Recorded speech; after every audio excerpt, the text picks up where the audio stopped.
नमस्कार दोस्तों, स्वागत है आपका हमारे YouTube channel Uttarakhand deep study में।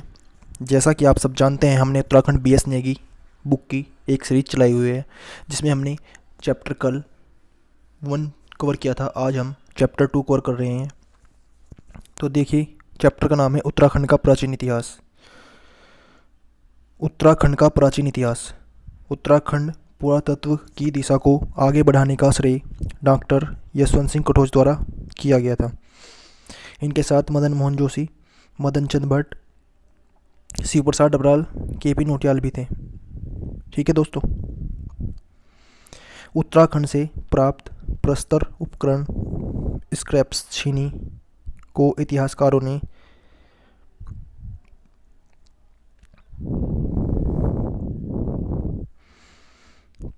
फ्लेक वर्ग के अंतर्गत रखा है। इसमें जो इम्पोर्टेंट है हम उसको हाईलाइट करते चलेंगे। द्वाराहाट अल्मोड़ा में पड़ता है। मुनिया की ढाई प्राचीन शैल चित्रों के अवशेष प्राप्त। उत्तराखंड में कौन है हेनवुड है, ये क्वेश्चन आ चुका है दोस्तों। हेनवुड ने क्या किया था? 1856 में देवीधुरा चंपावत से महापाषाण कालीन पुरावशेष की खोज की थी। ठीक है दोस्तों। हरिद्वार के भाद्राबाद में ताम्र उपकरण की खोज 1951 में हुई थी। 1953 में यज्ञदत्त शर्मा ने हरिद्वार के भाद्राबाद से पाषाण उपकरणों एवं मर्दभांडों की खोज की थी। रामगंगा घाटी में पाषाणकालीन अवशेषों डॉक्टर यशोधर मटवाल द्वारा की गई थी। रामगंगा घाटी के ही नोला ग्राम में कपमार की खोज भी डॉक्टर यशोधर मटवाल ने की थी। अब चित्रित धूसर मर्दभांड के साक्षी हेमवती नंदन बहुगुणा गढ़वाल यूनिवर्सिटी के पुरातत्व विभाग के श्रीनगर के थापली उत्तरकाशी से कुमाऊं विश्वविद्यालय ने रानीखेत अल्मोड़ा के पास धनगल गांव में 1998 में उत्खनन करवाया। ठीक है। उत्तराखंड से प्राप्त लोह के उपकरणों में सबसे प्राचीन उपकरण लोह फलक है।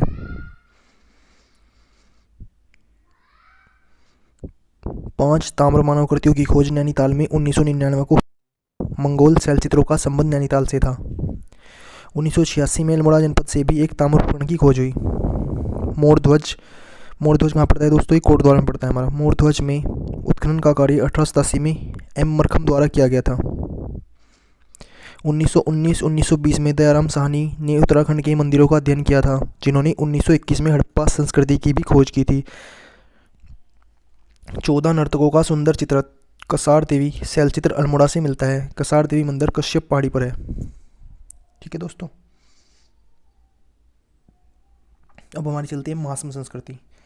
महास्म संस्कृति से संबंधित उत्तराखंड के जो आकृतियाँ मिलती हैं ना, वो द्वाराहाट के चंद्रेश्वर मंदिर के पास दक्षिण से प्राप्त हुई हैं। ये लगभग 200 कपमार्क्स ओक्लिप प्राप्त हुई हैं। महास्म संस्कृति की खोज 1877 में रिवेट कार्नक द्वारा की गई थी।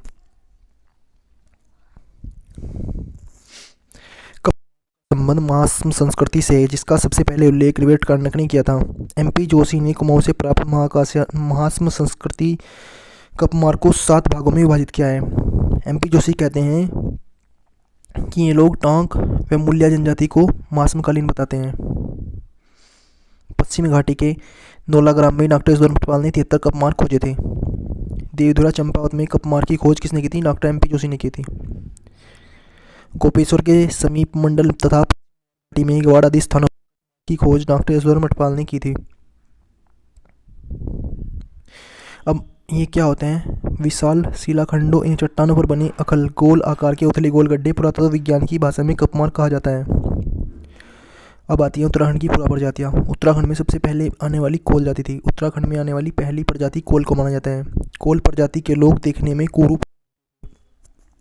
पूरा साहित्यिक ग्रंथों में कोल प्रजाति का वर्णन मुंडिया सबड़ नाम से मिलता है। कोल प्रजाति नाग पूजा के साथ लिंग पूजा भी करती थी। कुमार कुमारी प्रथा किसमें मिलती है? कोल में मिलती है, और ये भोटिया का प्रभाव दिखता है इस पे। शिव प्रसाद डबराल कोल या मुंड जाति को भारतीय हिमालय क्षेत्र की प्राचीनतम जनजाति मानते हैं। अगर ये भी क्वेश्चन है किसने माना है कोल को उत्तराखंड की सबसे पुरानी जनजाति, तो शिव प्रसाद डबराल ने माना है। अब आती है किरात। कोल के बाद उत्तराखंड में किरातों की जानकारी मिलती है। किरातों को किन्नर या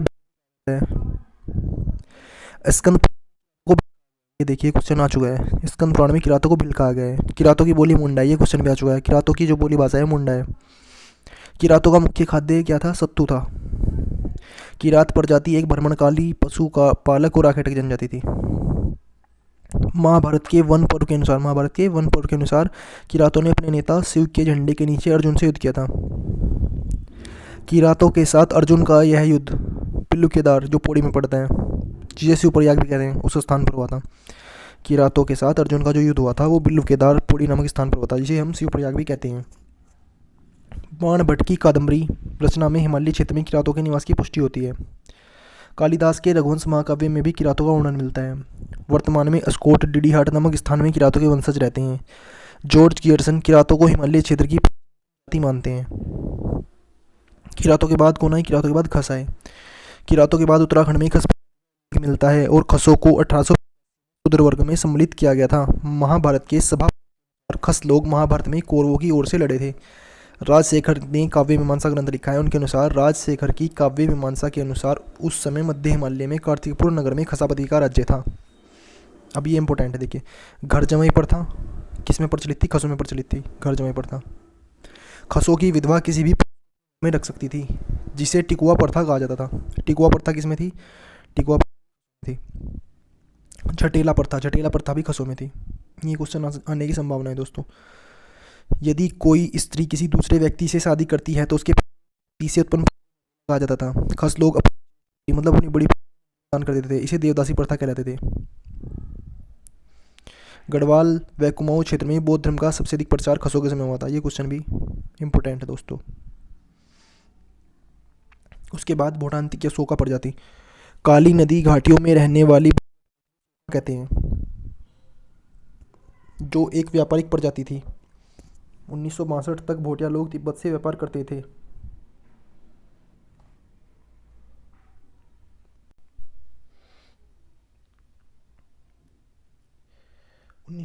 तक भोटिया लोग तिब्बत से व्यापार करते थे। भोटियों की अनेक उपजातियां थीं। भोटियों की राठ या संगोतमी भक्त थी। राठ को भोटिया लोग बिरादरी का सूचक मानते थे। इसमें आने वाले परिवारों के बीच वैवाहिक संबंध स्थापित नहीं होते थे। रंड बंड प्रथा का प्रचलन दारमा व्यास घाटी में रहने वाले भूटांतिकों में देखने को मिलता है। भोटिया लोग घुरमा देवता की पूजा करते हैं वर्षा के देवता के रूप में, जब देवता की पूजा संपत्ति के व्यापार के रूप में करते थे। भोटियों के समूह को स्थानीय भाषा में कुंज कहा जाता था। उत्तराखंड में इतिहास के कालखंड। उत्तराखंड का ऐतिहासिक विभिन्न कालखंडों में विभक्त है। प्राग ऐतिहासिक काल, आदि उत्तराखंड के इतिहास को हम 3 खंडों में बांटकर पढ़ेंगे। काल, आदि ऐतिहासिक काल और ऐतिहासिक काल। अब आइए प्राग ऐतिहासिक काल देखते हैं। प्राग ऐतिहासिक काल में अल्मोड़ा के काला माटी व मल्ला स्थान पर प्राग ऐतिहासिक काल के शैल चित्र मिले हैं। यशोधर मठपाल ने नैनीताल के खोटानी नाला से पाषाणकालीन उपकरणों की खोज की थी। उत्तर काशी के यमुना घाटी में हुडली नामक स्थान से नीले रंग में चित्रित शैल चित्र प्राप्त हुए हैं। ये क्वेश्चन इंपॉर्टेंट है। उत्तर काशी में यमुना घाटी में हुडली नामक स्थान से नीले रंग के चित्र प्राप्त हुए हैं। ठीक है दोस्तों, अब आइए देखते हैं लाखों गुफा। लाखों गुफा की खोज 1968 में MP जोशी ने की थी। इंपॉर्टेंट क्वेश्चन है। लाखों गुफा की खोज 1968 में MP जोशी ने की थी। लाखों गुफा कहाँ है? लाखों गुफा अल्मोड़ा के बाड़े छीना के निकट दलबैंड नामक स्थान पर सुयाल नदी के किनारे। ये भी आ चुका है इस बार। मुझे लगता है अल्मोड़ा के बाड़े छीना के पास किस जगह पर है? दलबैंड नामक स्थान पर इस बार ये आने की संभावना है दोस्तों। दलबैंड नामक स्थान पर सुयाल नदी की तट पर स्थित है। लाखों गुफा में मानवों को रंगीन शैल चित्र प्राप्त हुए हैं, जिन शैल चित्रों में 3 रंग का प्रयोग हुआ है। लाखों गुफा में मिले शैल चित्रों की तुलना कुछ विद्वान भीमबेटका के शिलाश्रयों से करते हैं और यहाँ नाग का एक भव्य शिलाश्रय प्राप्त हुआ है। लाखों उड़ियार के शैल चित्रों का मुख्य विषय सामूहिक नृत्य है। ये भी क्वेश्चन आ चुका है। लाखों गुफा का मुख्य विषय सामूहिक नृत्य है। अब इसी क्रम में आती है हमारी ग्वारख्या गुफा। ग्वारख्या उड़ियार चमोली के डुंगरी गांव में अलकनंदा नदी के किनारे स्थित है। ग्वारख्या गुफा की खोज किसने की थी? डॉक्टर राकेश भट्ट ने। ग्वारख्या गुफा की खोज डॉक्टर राकेश भट्ट ने की थी। ये चमोली के डुंगरी गांव में अलकनंदा नदी के किनारे है। अब ग्वारख्या से हमें क्या प्राप्त हुआ है? ग्वारख्या गुफा से मानव, भेड़, बारसिंगा के 41 रंगीन चित्र मिले हैं, जिसमें 8 चित्र पशुओं की व अन्य मानव आकृतियां हैं। ग्वारख्या के चित्रों का मुख्य विषय पशुओं को हाकार देकर भगाना अथवा घेरना है और मनुष्यों को त्रिशूलाकार में अंकित किया गया है। अब आप बनता है कि किस गुफा में ऐसे चित्र हैं जहाँ पर मनुष्य को त्रिशूल के आकार में दिखाया गया है, तो वो है ग्वारखिया गुफा। पशुओं को हांका देकर भगाना किस गुफा में अंकित है? ग्वारखिया गुफा में। और हमारी ग्वारखिया गुफा कहाँ है? ग्वारखिया की बात चमोली के डुंगरी गांव में है। अलकनंदा के किनारे है, राकेश भट्ट ने इसकी खोज की। ठीक है दोस्तों। अब आता है हमारी किमनी। किमनी कहाँ है? किमली थराली के पास पिंडर नदी घाटी में है। ये भी चमोली में पड़ता है हमारा किमली। किमली थराली में चमोली के थराली में पिंडर नदी की घाटी में स्थित है। यहाँ हल्के सफ़ेद रंग के चित्रित हथियार व पशुओं के शैल चित्र प्राप्त हुए हैं। अब हमारा आता है मलारी। गढ़वाल विश्वविद्यालय द्वारा 1983 और 2001 में मलारी गांव की सर्वेक्षण किया गया, जो चमोली जिले से सुदूर तिब्बत सीमा पर स्थित है। मतलब जो हमारा मलारी गांव है ना, वो चमोली में पड़ता है, तिब्बत की सीमा से लगा हुआ है। और यहाँ पर गढ़वाल विश्वविद्यालय ने 2 बार सर्वेक्षण किया है, 1983 और 2001 में।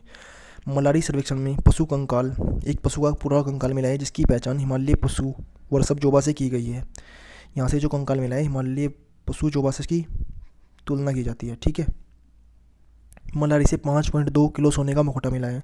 नर कंकाल मिले हैं, मिट्टी के बर्तन मिले हैं। यहाँ पर प्राप्त बर्तन पाकिस्तान की स्वात घाटी के शिल्प के समान है। मलारी गांव से काले धूसर रंग के मर्दभांड और हत्थे युक्त कुतुब पर बना हुआ मोनाल का चित्र मिला है, जिसे आगरा भेजा गया था। शिव प्रसाद रावल ने 1956 में नीति घाटी के मलारी से मंडलकार समाधानों की खोज की, जिन्हें रावल संस्कृति ने खस जाति से बताया था। ये क्वेश्चन हमारा अभी भी किस में बना था? ये क्वेश्चन हमारा भी इसमें बना था, सचिवालय रक्षक का जो री एग्जाम हुआ है इसमें क्वेश्चन बना था। मलारी समाधियों का सर्वेक्षण किसने किया? शिव प्रसाद रावल ने किया है 1956 में। मलारिया समाधि। अब जो मलारी गांव के समाधान पहाड़ी काटकर बनाए गए थे, इन समाधानों में शवों को घुटने मोड़कर ओढ़े मुँह लटाया गया है। शवों मलारी गांव के जो समाधान है यहाँ पर पहाड़ी काटकर बनाए गए हैं, और इन्हें शवों में घुटने मोड़कर लटाया गया है शवों को। ठीक है। अब अल्मोड़ा के समाधान आते हैं। अल्मोड़ा के पश्चिमी रामगंगा घाटी के नोला जैनल गांव के समाधानों की खोज डॉक्टर यशोधर मठपाल। अल्मोड़ा के सन्ना बसेड़ी गांव के समाधान की खोज भी यशोधर मठपाल ने की थी। सन्ना बसेड़ी गांव से 2 प्रकार के समाधान प्राप्त हुए थे, सिस्ट व अनंत बैरियल। ये क्वेश्चन बहुत दिन पहले आ गया है कि सन्ना बसेड़ी कहाँ पड़ता है। सन्ना बसेड़ी अल्मोड़ा में पड़ता है, और इसकी खोज यशोधर मठपाल ने की थी। आपको इतना याद रखना है बस। अब हमारा आता है लिवेथाप। लिवेथाप भी हमारा अल्मोड़ा में पड़ता है। लिवेथाप अल्मोड़ा में पड़ता है। ठीक है। इसमें लाल रंग में चित्रित 3 शिलाश्रय प्राप्त हुए हैं। लिवेथाप का क्या अर्थ होता है? लिवेथाप क्यों कहते हैं? लिवेथाप का अर्थ होता है रक्त का चित्र, मतलब खून के चित्र।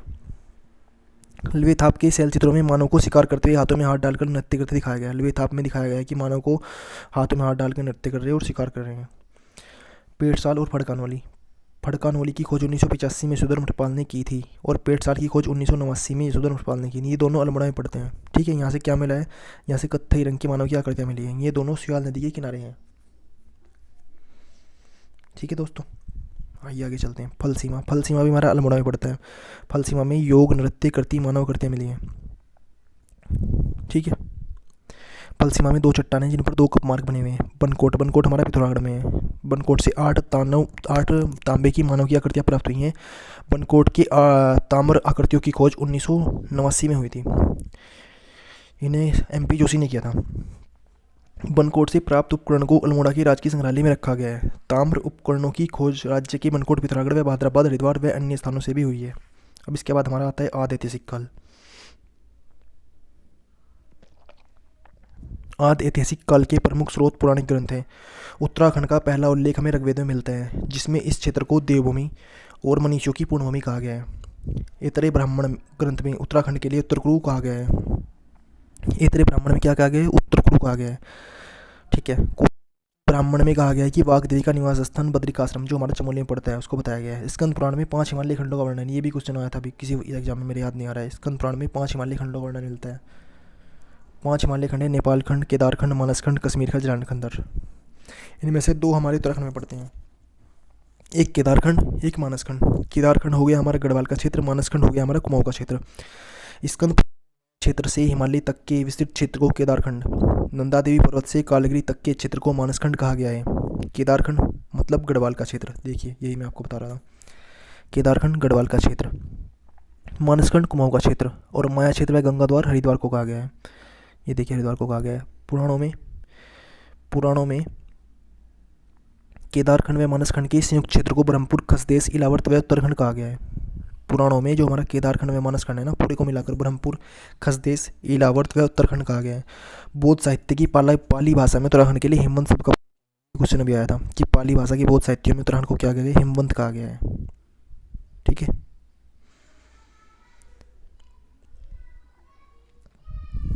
ऋग्वेद में आर्य लोग 5 जातियों में विभक्त थे, पुरु, त्रित्सु, अन, यदु व त्रिसु, जिनमें से वैदिक काल में उत्तराखंड में त्रित्सु जन का शासन था। ये क्वेश्चन में आ चुका है, उत्तराखंड में वैदिक काल में त्रित्सु जन का शासन था।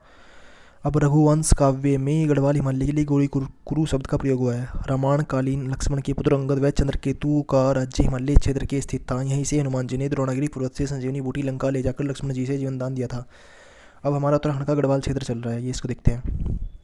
गढ़वाल क्षेत्र के बद्रिकाश्रम क्षेत्र, तपोभूमि, केदारखंड। केदारखंड में गढ़वाल क्षेत्र की सीमाओं की लंबाई 50 योजन व चौड़ाई 30 योजन बताई गई है। केदारखंड और मानसखंड की सीमाओं का विभाजन बधान क्षेत्र या नंदा देवी पर्वत करता है। ये क्वेश्चन याद रखिए, केदारखंड या मानसखंड की जो सीमा है उसका विभाजन कौन करता है, बधान क्षेत्र या नंदा देवी पर्वत करता है, जो हमारा कहाँ पड़ता है, चमोली में पड़ता है। केदारखंड गंगा द्वार से हिमालय, मतलब हरिद्वार से, गंगा द्वार हरिद्वार हो गए ना, गंगा द्वार से हिमालय व तमसा या टोंस नदी से बोधांचल या नंदा देवी तक फैला हुआ है। राजा अजयपाल ने 52 गढ़ों को जीता था, जब से इसे गढ़वाल कहा जाने लगा था। ठीक है। हरिदत्त भट्ट है, हरिदत्त भट्ट और शैलेश ने गढ़वाल शब्द की उत्पत्ति का संबंध इस क्षेत्र में बहने वाली छोटी छोटी गढ़ी नादों से किया है। ऋग्वेद के अनुसार इस क्षेत्र में असुर राजा संबर के 100 गढ़ों को इंद्र द्वारा सुदास ने नष्ट कर दिया था। ऋग्वेद में बताया गया है कि जो इस क्षेत्र में असुर राजा संबर था उसके 100 गढ़ थे, उन्हें इंद्र व सुदास ने नष्ट कर दिया था, इसलिए इसे गढ़वाल कहा गया। ऋग्वेद के अनुसार इस क्षेत्र के पुराना गांव में, मतलब ऋग्वेद के अनुसार हमारे इस क्षेत्र के गढ़वाल क्षेत्र के पुराना गांव में पलटे के बाद सप्तऋषियों ने प्राणों की रक्षा की थी। ठीक है।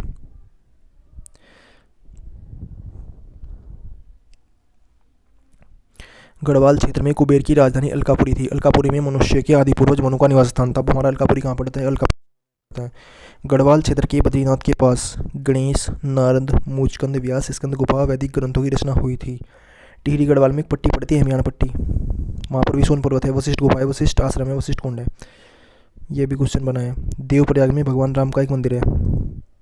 ठीक है, देवप्रयाग में भगवान राम का मंदिर है, जहाँ भगवान राम ने शिव भगवान की तपस्या की थी। टिहरी गढ़वाल के तपोवन में लक्ष्मण जी ने भी तपस्या की थी। अगर क्वेश्चन बने कि उत्तराखंड में राम और लक्ष्मण ने कहा, देवप्रयाग टिहरी में की थी। रामायण कालीन बनासुर का राज्य गढ़वाल क्षेत्र में था। इसकी राजधानी ज्योतिषपुर जोशीमठ थी। महाभारत के वन पर्व में केदारनाथ को भरतुंग कहा गया है, इंपॉर्टेंट है। महाभारत के वन पर्व में केदारनाथ को भरतुंग कहा गया है। महाभारत के वन पर्व के अनुसार उस समय गढ़वाल क्षेत्र में पुलिंद राजा कुलिंद व किरात जातियों का आधिपत्य था। पुलिंद राजा सुबह की राजधानी श्रीनगर थी, जो महाभारत के युद्ध में पांडवों की तरफ से लड़े थे। राजा विराट की राजधानी जौनसार विराटगढ़ी में थी। इसकी पुत्री उत्तरा से अभिमन्यु का विवाह हुआ था। महाभारत में देवप्रयाग को समस्त तीर्थों का शिरोमणि व समग्र पापों का विनाशक कहा गया है। ये क्वेश्चन अभी बना था। पुलिंद राजा सुबह की राजधानी कहाँ थी, श्रीनगर थी। पुलिंद राजा सुबह की राजधानी श्रीनगर थी, जो महाभारत के युद्ध में पांडवों की तरफ से लड़े थे। ठीक है। राजा विराट का क्वेश्चन बना था। राजा विराट की राजधानी जौनसार की विराटगढ़ी में थी। अच्छा, महाभारत में देवप्रयाग को समस्त तीर्थों का शिरोमणि समग्र पापों का विनाशक कहा गया। ये क्वेश्चन भी इंपॉर्टेंट है। अब चलिए आगे चलते हैं। श्रीनगर को क्या कहा गया है, हमारे श्रीनगर को कहा गया है महाभारत में सुभाव क्षेत्र कहा गया श्रीनगर को। आदि और अर्जुन का विवाह नागराज कौरव की कन्या उलूप द्वार में हुआ था। महाभारत काल में गंगा द्वार में नागराज कौरव तथा श्रीनगर में सुबाहु व मंदाकिनी के उत्तर में असुर बनासुर का शासन था। महाभारत के वन पर्व के अनुसार लोमस ऋषि के साथ पांडव गढ़वाल क्षेत्र में आए थे। प्राचीन काल में गढ़वाल क्षेत्र में बद्रिकाश्रम कण्वाश्रम 2 विद्या, कितने विद्यापीठ थे पुराने टाइम पे गढ़वाल में? 2 विद्यापीठ थे, एक बद्रिकाश्रम चमोली का हो गया, कण्वाश्रम पौड़ी का हो गया, ये 2 सिद्धपीठ थे। ऋग्वेद में उत्तराखंड क्षेत्र का नाम उसी नगर भी मिलता है। बौद्ध साहित्य में महात्मा बुद्ध का उसी ध्वज जाने का उल्लेख मिलता है, जिसकी पहचान कनखल से की जाती है। मतलब बौद्ध साहित्य में बताया गया है कि महात्मा बुद्ध थे ना, जो वे उसी ध्वज गए थे, और उसी ध्वज को क्या कहते हैं, उसी ध्वज को कनखल कहा जाता है। ठीक है। आपसे क्वेश्चन बन जाए कि महात्मा बुद्ध कहाँ आए थे, तो ये हमारे कनखल में आए थे, उसी ध्वज में। अब आता है प्राचीन विद्यापीठ कण्वाश्रम। जैसे हमने भी ऊपर पढ़े थे, 2 विद्यापीठ थे, एक कण्वाश्रम पौड़ी, एक बद्रिकाश्रम चमोली। जो हमारा विद्यापीठ कण्वाश्रम है, इसके बारे में हम जान लेते हैं। कण्वाश्रम पौड़ी जनपद के कोटद्वार में स्थित है। जो हमारा कण्वाश्रम है पौड़ी जनपद के कोटद्वार में है। कण्वाश्रम पौड़ी जनपद के कोटद्वार में स्थित है। यहाँ से क्या है, यहाँ से दुष्यंत व शकुंतला के प्रेम प्रसंग। कण्वाश्रम पौड़ी से पौड़ी जनपद में कोटद्वार में है जगह जहाँ पे स्थित है। यहाँ पे दुष्यंत व शकुंतला के प्रेम प्रसंग के कारण प्रसिद्ध है। शकुंतला गुरु विश्वामित्र व अप्सरा मेनका की पुत्री थी और राजा दुष्यंत हस्तिनापुर के शासक थे। कण्वाश्रम में चक्रवर्ती सम्राट राजा भरत का जन्म हुआ था। कण्वाश्रम में महाकवि कालिदास ने अभिज्ञान शाकुंतलम की रचना की थी। कण्वाश्रम कहाँ है? कण्वाश्रम माली नदी के तट पर है। ये क्वेश्चन भी कई बार बन चुका है।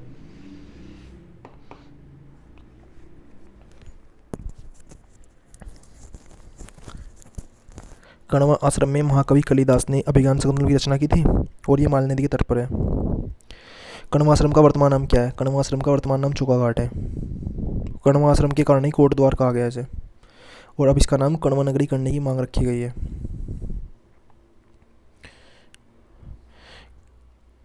कण्वा आश्रम या चौका घाट में बसंत पंचमी के दिन मेला लगता है। अब हमारा आता है कुमाऊं क्षेत्र। गढ़वाल क्षेत्र में देख लिया, हम कुमाऊं क्षेत्र देखते हैं। कुमाऊं क्षेत्र का मानसखंड अनुसार चंपावत। अब हम जानते हैं कि इसका नाम कुमाऊं क्यों पड़ा, ठीक है। प्राचीन कथाओं में बताया गया है कि चंपावत है हमारा जो जिला, इसमें कांतेश्वर पर्वत था एक। उस कांतेश्वर पर्वत पर भगवान विष्णु ने एक कुरमू या कच्छप अवतार लिया था, ठीक है। कांतेश्वर पर्वत के नाम पर ही मानसखंड के इस क्षेत्र को कुर्मांचल कहा गया। कुर्मांचल संस्कृत का शब्द था, आगे चलकर प्राकृत भाषा में कुम्मू हुआ और कुम्मू से हिंदी में कुमाऊं हो गया, ठीक है। ऐसे कहानी की तरह याद करना है। स्कंद पुराण में मानसखंड का प्रारंभ राजा जन्मेजय तथा सूत पौराणिक के बीच संवाद से होता है। ब्रह्म व वायु पुराण के अनुसार कुमाऊं क्षेत्र में किरात, किन्नर, गंधर्व, यक्ष, नाग, विद्याधर जातियाँ निवास करती थी। ये क्वेश्चन भी याद रखना है, ये जातियाँ पढ़ लेनी है, ऐसे 5-4 बार याद हो जाएंगे कि इस पुराण में ब्रह्म एवं वायु पुराण के अनुसार कुमाऊं क्षेत्र में किरात, किन्नर, यक्ष, नाग, विद्याधर, गंधर्व आदि जातियाँ थी। अल्मोड़ा में एक मंदिर है हमारा जाखन देवी मंदिर, फेमस मंदिर है अल्मोड़ा में जाखन देवी मंदिर से हमें यक्षों के निवास की पुष्टि होती है। हमें कैसे पता चलेगा कि हमारे उत्तराखंड में यक्ष रहते थे? इसकी हमें पुष्टि अल्मोड़ा की जाखन देवी मंदिर से होती है, ठीक है दोस्तों। कुमाऊं क्षेत्र में एक मंदिर है बेरीनाग, फेमस मंदिर है। कुमाऊं क्षेत्र का मंदिर है बेरीनाग, कालीनाग, पिंगलनाग, वासुकीनाग आदि मंदिरों से नाग जाति के निवास की पुष्टि होती है। नाग मंदिरों में सबसे प्रसिद्ध बेरीनाग मंदिर पिथौरागढ़ में पड़ता है, ठीक है। आपसे पूछे धौलीनाग कहाँ है? धौलीनाग बागेश्वर में है। मानसखंड के अनुसार जागेश्वर धाम में भगवान शिव ने तपस्या की थी। मानसखंड में बताया गया है कि जो हमारा जागेश्वर धाम है ना, अल्मोड़ा में पड़ता है, इसमें भगवान शिव ने तपस्या की थी और कार्तिकेय का जन्म यहीं पर हुआ था। ये क्वेश्चन अभी बना था, अगर आपको याद हो तो, कि जागेश्वर मंदिर में किस देवता की पूजा होती है? भगवान शिव का मंदिर है, देख लीजिए। यहाँ पर भगवान शिव ने तपस्या की थी। मानसखंड के अनुसार जागेश्वर धाम में भगवान शिव ने तपस्या की थी और कार्तिकेय का जन्म यहीं पर हुआ था। महाभारत के वन पर्व के अनुसार ऋषि धौम्या सम्राट युधिष्ठिर को भारत के तीर्थ स्थलों के बारे में बताते हैं। पुरुषोत्तम सिंह के बोधगया अभिलेख में कुमाऊं के लिए कुमादेश कहा गया है, ठीक है दोस्तों। कुमाऊं के लिए क्या कहा गया है? कुमादेश। अब हमारा आता है उत्तराखंड के प्राचीन लेख हैं जो हमारे कालसी, लाखामंडल, सिरोली और माणा गांव से शिलालेख मिले हैं। अगर आपसे पूछे कि शिलालेख कहाँ उत्तराखंड में, तो मिले हैं कालसी, लाखामंडल, सिरोली, माणा गांव में मिले हैं। अब और आपसे पूछे राजकुमारी ईश्वरा का एक शिलालेख मिला है, वो कहाँ मिला है? ये मिला रहा है हमारा जौनसार बावर, जो कि लाखामंडल है, लाखामंडल देहरादून में है। जौनसार बावर स्थित लाखामंडल से राजकुमारी ईश्वरा का एक लेख मिला है। इसके अनुसार यमुना उपत्यका में यादवों का शासन था। इससे में क्या पता चलता है कि यमुना के आसपास के क्षेत्र में यादवों का शासन था, ये पता चलता है राजकुमारी ईश्वरा के लेख से, ठीक है। देवप्रयाग, कल्पनाथ गुफाओं के अंदर दीवार पर लेख मिले हैं। दीवार पर लेख पूछे कहाँ मिले हैं? देवप्रयाग, टिहरी, कल्पनाथ आदि गुफाओं में दीवार के लेख मिले हैं। नैनीताल, नैनीताल हो गया, और बड़वाला, बड़वाला कहाँ? दोनों पर ईंटों पर लेख मिले हैं, ठीक है दोस्तों। गोपेश्वर के बाड़ाहाट से त्रिशूल लेख मिले हैं। अगर आपसे पूछे कि उत्तराखंड में त्रिशूल लेख कहाँ मिले हैं? गोपेश्वर व बाड़ाहाट से। गोपेश्वर कहाँ है? चमोली में, और बाड़ाहाट क्या है? उत्तरकाशी। 2 जगह से हमारे उत्तराखंड से त्रिशूल लेख मिले हैं। जो गोपेश्वर हमारा त्रिशूल लेख है ना, गोपेश्वर वाला, गोपेश्वर में जो त्रिशूल लेख है वो रुद्र शिव मंदिर में है। इसको किसने अंकित करवाया था? इसको गणपति नाग ने अंकित करवाया था। गोपेश्वर के रुद्र शिव मंदिर में 6ठी शताब्दी के गणपति नाग व 12वीं शताब्दी के अशोक चल के त्रिशूल लेख मिले हैं, ठीक है। अशोक चल का त्रिशूल लेख है एक तो, और एक गणपति लेख है जो हमारा गोपेश्वर में है। 2 त्रिशूल लेख है। बाड़ाहाट त्रिशूल लेख है जो उत्तरकाशी वाला, इसमें लिखी हुई है संकलिपि है, ठीक है। देवलगढ़ व कुलसारी से मूर्ति पीठिका लेख मिले हैं। देवलगढ़ व कुलसारी, देवलगढ़ पौड़ी में हो गया, कुलसारी चमोली में हो गया, इन दोनों से मूर्ति पीठिका लेख मिले हैं। अब हमारे यहाँ से पूछे कुषाणों की मुद्राएं कहाँ से मिली है? कुषाण कालीन मुद्राएं मुना की रेती, टिहरी और सुमाड़ी पौड़ी से मिली है। जो हमारी कुषाणों की मुद्राएं मुनि की रेती, टिहरी से मिली है। मुनि की रेती, टिहरी और सुमाड़ी पौड़ी से मिली है कुषाणों की मुद्राएं। अब कार्तिकेयपुर राजाओं के ताम्रपत्र व शिलालेख, अब जो हमारे कार्तिकेयपुर राजा होते हैं ना, उनके ताम्रपत्र और शिलालेख कहाँ से मिले हैं? पांडुकेश्वर से 4 मिले हैं, कंडारा से 1 मिला है, बैजनाथ से 1 मिला है, बागेश्वर व बालेश्वर चंपावत से 3 प्राप्त हुए हैं। अल्मोड़ा सिक्के भी क्वेश्चन हमारे वीडियो में आया था, वीडियो एग्जाम में आया था। अल्मोड़ा सिक्के कुनिंद शासकों से संबंधित है, जिसमें शिवदत्त, शिवपालित, हरिदत्त, गोमित्र के नाम के लेख हैं, जिनकी खोज 1975 में हुई थी। ये क्वेश्चन हमारा भी वीडियो री एग्जाम में है, अगर आपको याद हो तो दोस्तों। अल्मोड़ा सिक्के कुनिंद शासकों से संबंधित है, जिसमें शिवदत्त, शिवपालित, हरिदत्त और गोमित्र के नाम के लिखित सिक्के मिले हैं। इनकी खोज 1975 में हुई थी। तीसरी शताब्दी का जो लेख है हमारा मोरध्वज कोटद्वार से मिला है। अब शिलालेखों में कुछ शब्दावली है छोटी सी, इन्हें याद करना पड़ेगा। जो हमारे पल्लिका होते हैं ना, जो ग्राम थे पल्लिका कहते थे। भृत्य, भृत्य तो सेवक आज भी बोलते थे, भृत्य है मेरा। कोटपाल, कोट क्या होता है, जो हमारा महल होता है ना राजा का, उसे कोट कहते हैं। कोटपाल होगा उसका गढ़ का रक्षक, मतलब किले का रक्षक। अक्षपटलिक, लेखा जोखा रखने वाला, लेखा जोखा रखने वाला था अक्षपटलिक। तालुका क्या था, तालुका तहसील थी। इसका आप आइडिया लगा सकते हैं, तहसील तालुका, तहसील। महत्तम, ग्राम का जो शासक था, जिसे हम आजकल प्रधान बोल देते हैं, वो होता है महत्तम। प्रतिहार, प्रतिहार क्या होता था, द्वार का रक्षक, जो गेट पे खड़े रहते हैं ना ऐसे ढाल लेके, तलवार लेके, वो द्वार के रक्षक प्रतिहार कहलाते थे। बलाध्यक्ष, जिसमें बल होगा वही तो सेना की कमान संभालेगा ना, बलाध्यक्ष सेना नायक था इसलिए। कुलचारिक कौन थे, तहसीलदार थे कुलचारिक। महादंड नायक प्रधान सेनापति कहलाता था। कालसी शिलालेख आते हैं हमारे। कालसी शिलालेख की खोज मिस्टर फोरेस्ट ने की थी। कालसी शिलालेख की खोज मिस्टर फोरेस्ट ने 1860 में की थी, जिसका निर्माण मौर्य शासक अशोक ने 257 ईसा पूर्व में करवाया था। अब आपसे पूछे कालसी शिलालेख किसके हैं, कालसी शिलालेख अशोक के हैं। ठीक है, इनकी खोज किसने की, इनकी खोज की थी फोरेस्ट ने 1860 में। कालसी हमारे देहरादून में पड़ता है। कालसी लेक देहरादून जिले में यमुना टोंस नदी के संगम पर स्थित है, और यह अमलावा गाड़ नदी भी बहती है। कालसी को स्थानीय भाषा में लोग क्या कहते हैं, कालसी को जो वहाँ पे स्थानीय लोग रहते हैं वो कहते हैं चित्रशिला। ठीक है, कालसी शिलालेख की जो भाषा है प्राकृत भाषा है, इंपॉर्टेंट है। इसमें बहुत बच्चे कंफ्यूज होते हैं पाली प्राकृत में, तो आपको याद रखना है कालसी शिलालेख की भाषा क्या है, प्राकृत भाषा है, और लिपि ब्राह्मी है। जबकि उस समय की ना आम बोलचाल की भाषा पाली भाषा थी उस टाइम की। कालसी लेख में अशोक ने घोषणा की है कि मैंने राज्य के स्थानों पर मनुष्य या पशुओं की चिकित्सा व्यवस्था की है, और लोगों से हिंसा त्यागने और अहिंसा को बनाने की बात की है। अगर आपसे क्वेश्चन बनता है कि उत्तराखंड में जो कालसी में शिलालेख मिला है उसमें अशोक ने क्या बात कही है, उसमें अशोक ने पशु चिकित्सा की व्यवस्था की बात की है। ठीक है, और हिंसा त्यागने की बात कही है। कालसी लेखों में यहाँ के लोगों के लिए पुलिंद, जैसे यहाँ के लोग कालसी को चित्रशिला कह रहे हैं ना, वैसे अशोक ने वहाँ के जो रहने वाले लोग थे इन्हें पुलिंद कहा था, पुलिंद। कालसी लेख में यहाँ के लोगों के लिए पुलिंद व इस क्षेत्र के लिए अपरांत शब्द का प्रयोग है। उसने क्या कहा, मैं मेरे अशोक ने कहा, लिखवा रखा है इसमें कि मेरे राज्य में पुलिंद, मैं पुलिंदों के राज्य में रहता हूँ और इसे अपरांत कहते हैं, अपरांत क्षेत्र में रहता हूँ। ठीक है, कालसी का जो हमारा पुराना नाम है ना उसे सूदनगर या कलकूट भी कहते हैं। ये क्वेश्चन भी कई बार आ चुका है, कालसी का पुराना नाम क्या था, कलकूट था, जो कि कुनिंदों की राजधानी भी थी।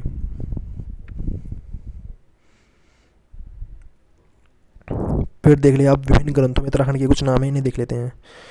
इसमें जो देखते हैं हम मत्स्य पुराण देखते हैं। हमारा मत्स्य पुराण में क्या है, कैलाश या अलकापुरी। मत्स्य पुराण में अलकापुरी कहा गया है। हर्षचरित है जो, हर्षचरित में कहा गया है तुषार शैल दूत। मेघदूत में कहा गया अलकापुरी कनखल। रघुवंश, रघुवंश महाकाव्य में गोरीकुरु कहा गया है।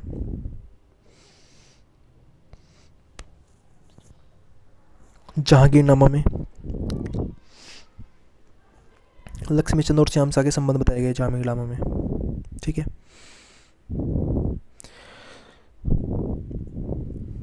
बोध गया अभिलेख देख लेते हैं। बोध गया अभिलेख में कुमाऊं के लिए कमादेश कहा गया है, बोध गया में। अब ये मानवदेव का अभिलेख देते हैं, भरत कवि ने लिखा है, इसमें कुमाऊं के लिए कुर्मांचल कहा गया है। बस दोस्तों इतना ही इम्पोर्टेंट था, तो इसी के साथ हम आपको बता देते हैं ये हमारी आज की वीडियो यहीं पे समाप्त होती है। और अगर आप नए हैं तो चैनल को सब्सक्राइब कर लीजिए, लाइक कर लीजिए, और वीडियो को इसी तरह बने रहिए। आने वाले एग्ज़ाम के लिए आप वीडियो इस सीरीज़ को हम ऐसे ही कंटिन्यू रखेंगे, पूरी बुक कैसे समाप्त करेंगे, नए नए कंटेंट लाएंगे आपके लिए। धन्यवाद।